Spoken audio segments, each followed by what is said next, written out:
So guys, let's talk Terence Crawford.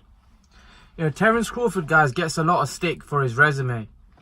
He doesn't get a lot of credit because people think he's not fought at top level opposition. I've given him a little bit of stick saying that I don't think Crawford's fought at the elite level. But when you look at him from the eye test, he's a brilliant fighter, very skillful, very talented.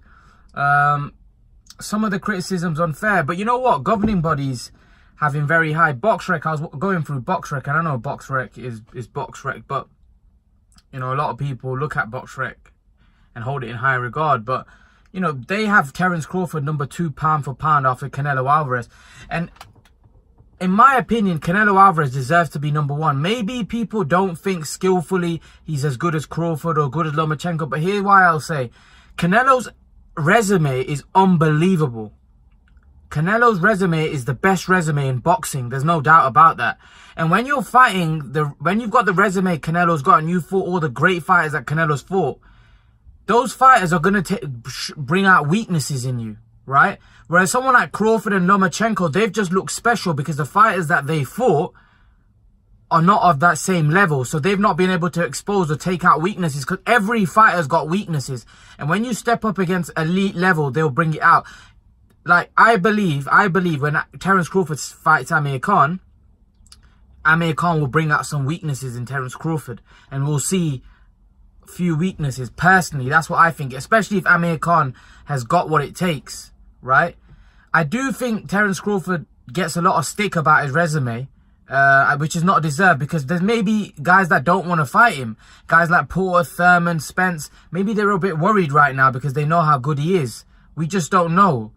Maybe the problem is we don't know how good... we know he's good, but we don't know how good Terence Crawford is. We don't know how good he can be. That's the issue.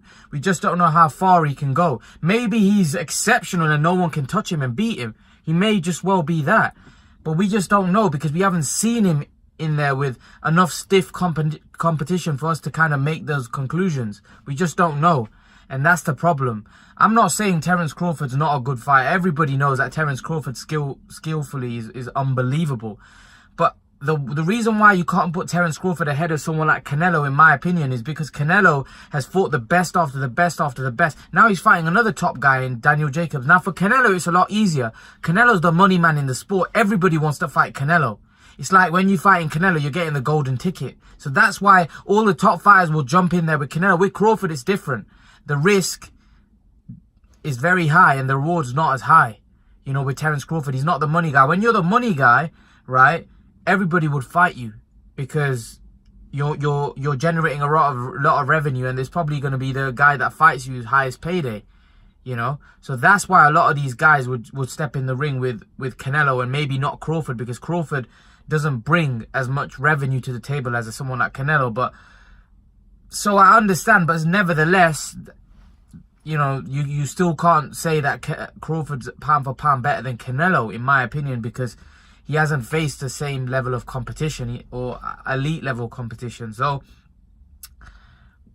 you know, I think Crawford gets a lot of stick, but I think Terence Crawford is a world-class fighter. He just needs to step it, and I think he's stepping in the right direction fighting Amir Khan, because a lot of people may not give him credit for this fight either, because they may say Amir Khan's a name, but he's no longer the fighter he was. So they might say Amir Khan's washed up, which means that Crawford probably won't get the credit for this fight. And it's a dangerous fight, because if Amir Khan exposes him a little, then people are going to say, well, look at it, Crawford's not as good as we thought, rather than saying Amir Khan was very good also. So Terence Crawford's in a very tricky situation, and it's difficult for him, because no matter what he does, he's going to get criticism. So, you know, leave your thoughts, guys. Let me know what you think about Terence Crawford, about his resume, and us not knowing how good he is because of the fact that we haven't seen him against the elite level guys. Leave your thoughts, guys. And guys, remember to please like, share and subscribe to my channel. I'll see you guys in the next video.